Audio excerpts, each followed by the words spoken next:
সুপ্রিয় চাষী ভাইরা, আসসালামু আলাইকুম। শিং মাছ চাষ পদ্ধতির A to Z ষোলকলার প্রথম পর্ব পুকুর নির্বাচন আপনারা দারুণভাবে গ্রহণ করেছেন। তাই কাল বিলম্ব না করে খুব দ্রুতই দ্বিতীয় পর্ব নতুন পুকুর খনন পদ্ধতি নিয়ে আপনাদের সামনে হাজির হয়ে গেলাম। যারা এখনো প্রথম পর্ব পুকুর নির্বাচন দেখেননি, আপনারা অনুগ্রহ করে প্রথম পর্বটি দেখে নেন। আমার বিশ্বাস আপনাদের উপকারে আসবে। ষোলকলার আজকের বিষয় নতুন পুকুর খনন পদ্ধতি। নতুন পুকুর খনন করার ক্ষেত্রে আপনাকে 9টি বিষয়ে সবচেয়ে বেশি গুরুত্ব দিতে হবে। 1, বোরিং বা পানি ব্যবস্থাপনা। 2, ডেলিভারি পাইপ স্থাপনা। 3, পার প্রশস্ত বা চওড়া। 4, পুল পার। 5, পার 35 ডিগ্রি অ্যাঙ্গেল। 6, পার ড্রেসিং। 7, তলা এক পাশ ঢালু। 8, তলা চাষ দেওয়া। 9, পানি ও কম্পোস্ট ব্যবহার। প্রিয় চাষী ভাইরা, দুর্দান্ত অভিজ্ঞ এবং সফল চাষী ইসলাম ভাই নতুন পুকুর খনন করছেন। চলুন মাঠ পর্যায়ে এই 9টি গুরুত্বপূর্ণ বিষয় নিয়ে আমরা ইসলাম ভাইয়ের মুখোমুখি হব। চলুন ইসলাম ভাই। জি ভাই, একটা নতুন পুকুর খনন করার উপযুক্ত সময়টা কখন? এই ধরেন জানুয়ারি ফেব্রুয়ারি মাসে উপযোগী সময়। কারণ এই সময় বৃষ্টি বাদল থাকে না। এরপরে হইলো বন্ধের ক্ষেত কলাও আবার রোপণ করা হয় না। একটা বেকু আনতে গেলে তো অনেক একটা ক্ষেত ফারিদে আনতে হয়। জায়গা প্রয়োজন, অনেক প্রয়োজন, অনেকেরই অনেক ক্ষতি হয়। অনেক সময় রোজগার থাকে না, একজনে হয়তো বাধাও দিতে পারে। তাই বলে জানুয়ারি ফেব্রুয়ারি মাসে হয়তো এই ধানটা যেটা এখন আমরা রোপণ করতেছে এটা এই সময় খালি থাকে। এই সময় আপনার উপযুক্ত। তাছাড়া তো মার্চ এপ্রিলে তো বৃষ্টি হতে পারে। বৃষ্টি হলে তো পার আবার সঠিক করে বাঁধা যেত। আপনি যে পুকুরটা খনন করছেন, জি, এই আপনার ক্ষেতের এরিয়াটা কতটুকু? এটা হলো 40 শতক। 30 শতক হলো আমি ভিতরে রাখবো, আর হলো 10 শতকে আমি হলো চড়া করতেছি, আবার উঁচু করবা। এই আপনার 10 শতক জায়গাতে আমি হলো পার রাখতেছি। আপনি যে নতুন পুকুরটা খনন করছেন, এই নতুন পুকুর খনন করার আগে কি কি কাজ রয়েছে? নতুন পুকুর খনন করার আগে অনেক কিছুই কাজ আছে। যেমন ধরেন শুরুতে আপনার এই যে আমি 40 শতক জায়গার যে আমি পুকুরটা তৈরি করতেছি, এটার হইলো আপনার প্রতি কোনায় কোনায় আপনার হইলো কুটি বসাতে হবে, ফিলার বসাতে হবে, সীমানা নির্ধারণ করতে হবে। কারণ হলো আপনি যখন পার উঠাবেন তখন কিন্তু আপনার অনেক জায়গা যেতে পারে। তখন হইলো আপনার হয়তো এটা হইলো আপনার দেন দরবার কার্য হাঙ্গামা হইতে পারে। যেমন হইলো কইবো আমি আমার পার কাটতে আর আমি কইম যে বলিতে না পার কাটছে না, এমন ধরনের হইতে পারে। অনেক জায়গায় হইতেছে। তাই বলিয়া প্রথমে আপনার হইলো সীমানা কাটতে হবে। সীমানা কাটার পর আপনার মাটি কাটা শুরু করেন। প্রথমে মাটি কাটার শুরু করার সময় কিন্তু বোরিং করতে হবে। যেমন কালকে বেকু লাগবে, আজকে বোরিং করেন। তাই বোরিং করতে হবে। কারণ হইলো এই যে নতুন মাটিতে কিন্তু বোরিং করা যাবে না, যেহেতু আপনার নতুন মাটি। এই মাটির মধ্যে আপনার যেহেতু এরা বোরিং করে সময় যে আপনার পানিটা পড়ে তখন এই নতুন মাটি ভাঙে হাউজিং এর ভিতরে পড়বে, এতে করে বোরিংটা সে করতে পারবে না। তার চেয়ে পুকুর করার আগেই আপনার জায়গাটা নির্ধারণ করেন যে কোথায় আপনি বোরিংটা করবেন, ওই জায়গাটা বোরিংটাকে করে নেন। বোরিংটা করে নিয়ে তারপরে কাজ শুরু করেন। আপনার এই 30 শতক পুকুরটা আপনি যে 3 ঘোড়া মোটরটা বসাচ্ছেন, এটা থেকে শেষ কাজ চলবে? হ্যাঁ, এটাতে আরো যদি আরো এইটা পুকুর 4টে হইলেও চলবে। এটা হলো আপনার 4 ইঞ্চি বোরিং, আপনি 3 ঘোড়া। এটা ভাসমান মোটর, কিন্তু আমরা এইদিকে কিন্তু আবার ধরেন 70 ফুট যদি পাইপ দেন, 20 ফুট 30 ফুট ফিল্টার দেন, তাহলে আপনার পানি একেবারে অনর্গল পানি 34 মাস 70 ফিট পাইপ আর 30 ফিট ফিল্টার দিলে আপনার পানি আপনার সারা বছর কোনো পানির ঘাটতি ভালো পানি আসে। ফার্স্ট লেয়ারে উঠে। জি, ফার্স্ট লেয়ারে উঠে।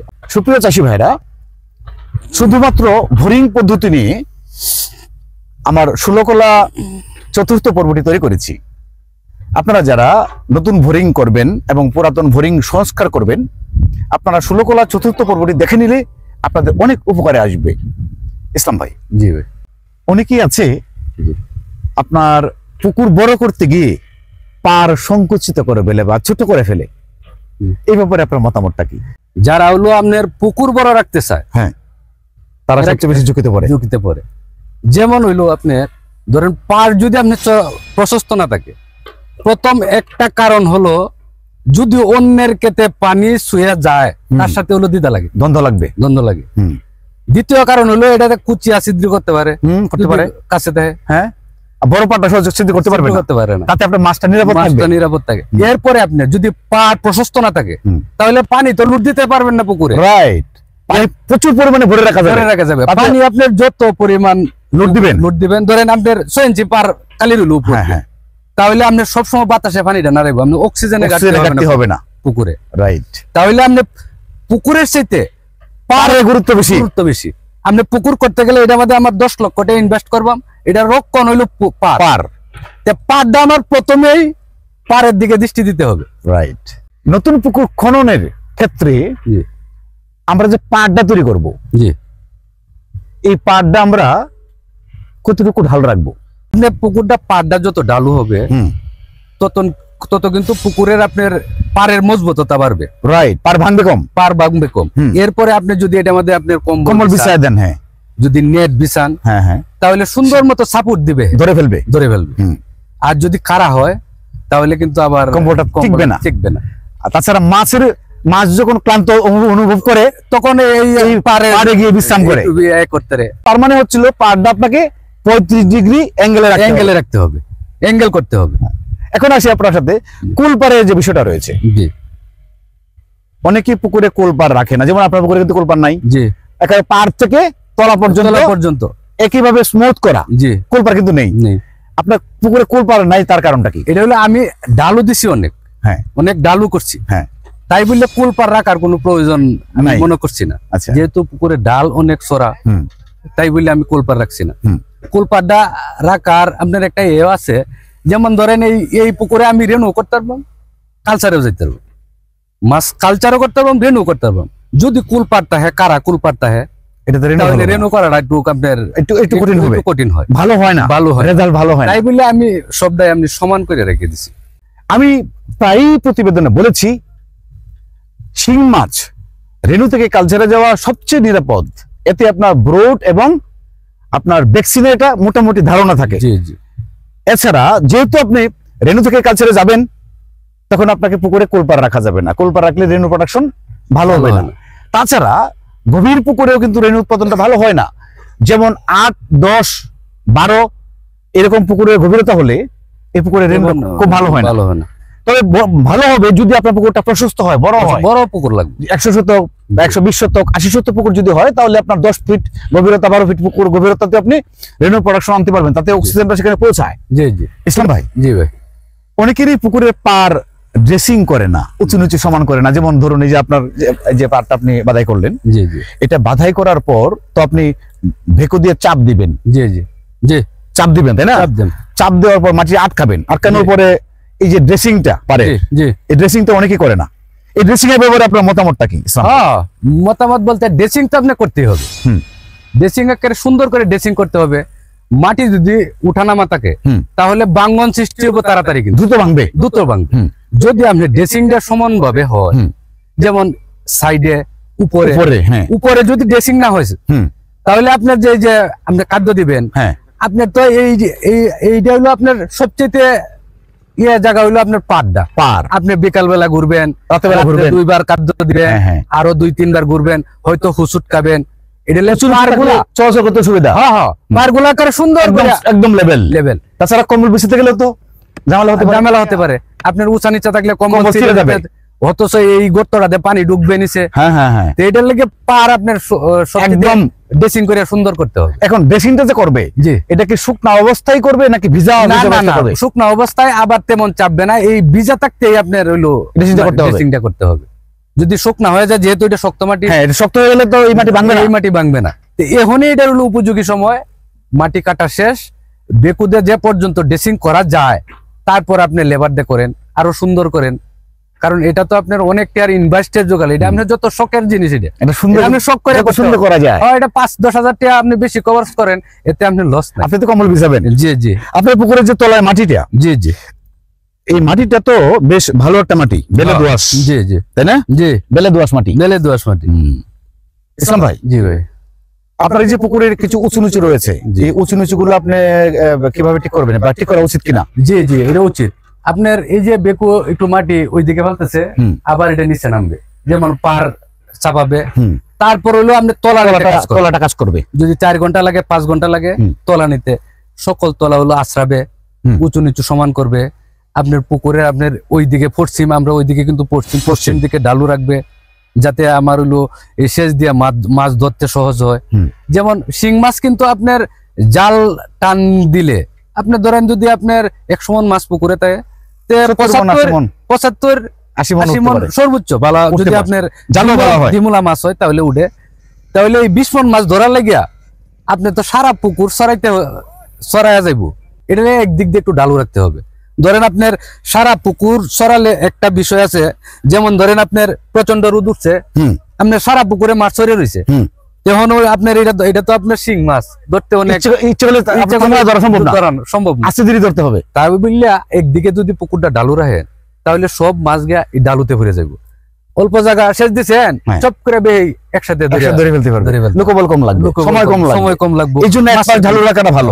আপনার অঞ্চলে আমি বেশিরভাগ পুকুরে দেখলাম যে কোনো একটা নির্দিষ্ট কোনায় ঢালু। এখন আপনি যে এই কোনাতে ঢালুটা রাখলেন, এটা সুবিধাটা কি? এটা সুবিধাটা হলো ওই পাশের কেটটা কিন্তু আমার। ও আচ্ছা, ওই পাশে কেটটা আমার, ওই পাশে আমি সেচ দিলাম। যদি এই পুকুরের কিছু ময়লা মাটি যাবে, এটা আমার কেটেই যাবে, অন্য না হয় একটা কিছু বলবে, রাইট। এরপরে ওইদিকে আমি ডালু রাখলে আমার যখন আমি এই পুকুরের যখন পানি ওইদিকে জমবে, আমার কেটে আমি ফেলবো আবার ডেলিভারিটা আসে। এরপরে পুকুর সেচ দেওয়ার কিন্তু তলানির যে আপনার এটা হয়, পানিটা হয়, এটা কিন্তু এটার সাথে কিন্তু কাদা যায়। যেহেতু আপনার সিংয়ের পুকুরে কিন্তু নিচে কিন্তু পচা একটা কাদা হয়, এই কাদাটা কিন্তু আপনার পানির সাথে মিশ্রিত হয়ে যায়। যদি অন্যের ক্ষেত্রে পরে, তাহলে যে জায়গায় পানি পড়বে এই জায়গায় একটু উঁচু হয়ে যায়, হয়তো একজনের মন্তব্য করতে হয়। যদি নিজস্ব মানুষ হয় তাহলে হয় না। নিজের জায়গায় ফালা ভালো, আশেপাশে আপনার জায়গা থাকে, ওইখানে ডেলিভারিটা ওই দিতে করা উচিত। ডেলিভারি এবং নিচের তলানিটার যে ঢালটা ওই পাশ দিয়ে রাখা উচিত। একেবারে শেষের যে কাজটা করবেন, জি, এটা আপনি কিভাবে রাখবেন? এটা হলো আপনি এই যে পুকুরের যে কিছু উঁচা নিচা আছে, এটা সব হলো সমান করবো। আপনি জানো আপনার গর্ত আছে, আমি ওই দিক থেকে বেকুড়া ধরবো, ধরে ওই দিকে খালি আশ্রয় শুধু ওই দিকে আনবে, ডালু রাখবো ওই দিকে। ওই দিক থেকে যদি ফাঁসায় বেকু কাটে শামুক ভাই আসে, তখন ওই দিকে গর্ত থাকবে, আর ওই দিকে আস্তে আস্তে বাসায় মাটি হইলো টানে এইদিকে আন্য হইলো আপনার বাসায় দেবে। আপনার এখন পরিকল্পনা কি? এই প্রথম আপনি কি চাষে যাবেন? প্রথম হলো, যেহেতু আমরা শিং চাষ করি পুকুরে, শুধু শিং চাষেই করতে হবে। তবে আমি এই পুকুরটার মধ্যে আমি হয়তো রেনু দেওয়ার তেমন নাই। পুকুরটা হইলো আপনার বাস করবাম এই কম্বল টম্বল বিছায়া। ফার্স্ট টাইমে আমার একটা পুকুর কালি আছে, এটার মধ্যে রেনু দেয়া, এটার মধ্যে আমি হইলো কালচারে যাই ডাইরেক্ট। আচ্ছা, এখন তো আপনার ধরেন পুকুরটা খনন করার পর প্রায় 1-1.5 মাস এভাবে থাকবে। জি, শিং মাছের রেনু আসার আগে তো পাবদা রেনু চলে আসবে। আপনাকে দুই একটা বেশ পাবদা। না, আমি পাবদা রেনু করি না, এটার সম্বন্ধে আমার তেমন ধারণা। আর পাবদা রেনুটা আমরা এই জায়গায় একটু বিক্রিও কম হয়। তবে এই ছোট পুকুরে পাবদার পুকুর হলো আপনার বড় পুকুর লাগে। আপনার রেনু দেন চাষে যান, যেটাই করেন বড় পুকুর লাগবে। ছোট পুকুরে পাবদা রেনু দিলে আপনার রেজাল্ট ভালো হবে। এই জন্য কি আপনি শিং এর রেনু আসা পর্যন্ত অপেক্ষা করব। এখন এই যে নতুন পুকুরটা, জি, তলানিটা আপনি কিভাবে প্রস্তুত করবেন? তলানিটা ধরেন এই যে মাটি আশ্রয়তে যেতেছে, এই মাটি কিন্তু একবারে শুকায় সাদা হয়ে যাবে। হ্যাঁ, তখন আমি পানি দেব। হ্যাঁ, পানি দিলে এই মাটি হলো গলে যাবে, রাইট। গলে হালকা একটু কাদা হবে, তখন আপনি ওষুধপত্র যা কিছু ব্যবস্থা করেন, অল্প পানি দেয়া। পানি ও কম্পোস্ট ব্যবহার। কম্পোস্ট ব্যবহার নিয়ে ষোলকলার ৬ষ্ঠ পর্বটি তৈরি করব। আপনারা যারা নতুন পুকুর খনন করার পর তলায় উর্বরতা বাড়ানোর জন্য কম্পোস্ট প্রয়োগ করবেন, আপনারা ওই ৬ষ্ঠ পর্বটি দেখে নিলে আপনাদের সহায়ক হবে বলে আমি আশা করি। সর্বশেষ পয়েন্ট, ডেলিভারি পাইপ স্থাপনা। অধিক ঘনত্ব শিং মাছ চাষ পদ্ধতির প্রথম শর্ত হচ্ছে পানি ব্যবস্থাপনা। প্রচুর পানি আপনাকে পুকুরে ব্যবহার করতে হবে এবং প্লাঙ্কটন অপসারণ করতে হবে। মনে রাখবেন, যত বেশি পানি দিবেন, বাহির করবেন এবং প্লাঙ্কটন অপসারণ করবেন, তত বেশি আপনার মাছ নিরাপদ। আর এই দুটি কাজ সঠিকভাবে করতে চাইলে আপনাকে ডেলিভারি পাইপ উপযুক্ত জায়গায় সেট করতে হবে। তাই প্রথমে আপনি পাইপ সেট করার স্থান নির্বাচন করুন। ওই জায়গাটা ফাঁকা রেখে দুই পাশে পার উঠিয়ে ফেলুন। এবার পাইপের নিচের অংশের মাটিটা ভালোভাবে সমান করে পিঠিয়ে বসিয়ে নেন, যাতে পাইপ সমান তালে বসে যায়, তা না হলে লিক হওয়ার সম্ভাবনা থাকবে। এভাবে পাইপটি বসিয়ে অল্প অল্প করে গোড়া মাটি দিন, যেন কোনো রকম ফাঁক ফোকর না থাকে। এবার 2 থেকে 3 ফুট পর্যন্ত মাটি হাতের সাহায্যে দিন, তারপর ভেকু ব্যবহার করুন। শুরুতে ভেকুর সাহায্যে মাটি দিতে গেলে মাটির চাপে পাইপ ভেঙে যাওয়ার সম্ভাবনা থাকে, যা এখন টের পাবেন না। পানি বাহির করতে গেলেই সমস্যাটি আপনার সামনে ধরা দিবে। তখন আপনার কিচ্ছু করা থাকবে না, নতুন করে পার কেটে তারপর পাইপ ঢুকাতে হবে। ওই পাইপ দিয়ে আপনি আর পানি বাহির করতে পারবেন না। যদি আপনার পুকুরটি 20 শতকের মধ্যে হয়, তাহলে 6 ইঞ্চি ডেলিভারি একটি যথেষ্ট। তবে প্লাঙ্কটন বাহির করার সুবিধার্থে দুই পাশে 2টি ডেলিভারি থাকলে সর্বাপেক্ষা উত্তম। একটি পাইপ সেট করবেন পশ্চিম দক্ষিণ কোণে, আরেকটি সেট করবেন পূর্ব উত্তর কোণে। তার কারণ হচ্ছে, বছরে 8 থেকে 9 মাস আপনার পশ্চিম এবং দক্ষিণ কোণে হাওয়া বয়, আর বাকি 3 থেকে 4 মাস পূর্ব এবং উত্তর কোণে হাওয়া বয়। হাওয়ার বিপরীতে প্লাঙ্কটন বাহির করা অনেক কঠিন হয়ে পড়ে। সুপ্রিয় চাষী ভাইরা, 16 কলার দ্বিতীয় পর্ব নতুন পুকুর খনন পদ্ধতি নিয়ে শুরু থেকে শেষ পর্যন্ত যতটুকু আলোচনা করেছি, এইখান থেকে কিঞ্চিত তথ্য যদি আপনাদের চাষ ক্ষেত্রে সহায়ক হিসেবে ভূমিকা রাখে, তাহলে আমার পরিশ্রম, আমার চেষ্টা সার্থক হবে বলে আমি মনে করি। খুব দ্রুতই 3য় পর্ব পুরাতন পুকুর খনন পদ্ধতি নিয়ে আপনাদের সামনে হাজির হব। সেই পর্যন্ত আপনারা ভালো থাকুন। আপনাদের সকলে সুস্বাস্থ্য এবং দীর্ঘায়ু কামনা করছি। আসসালামু আলাইকুম।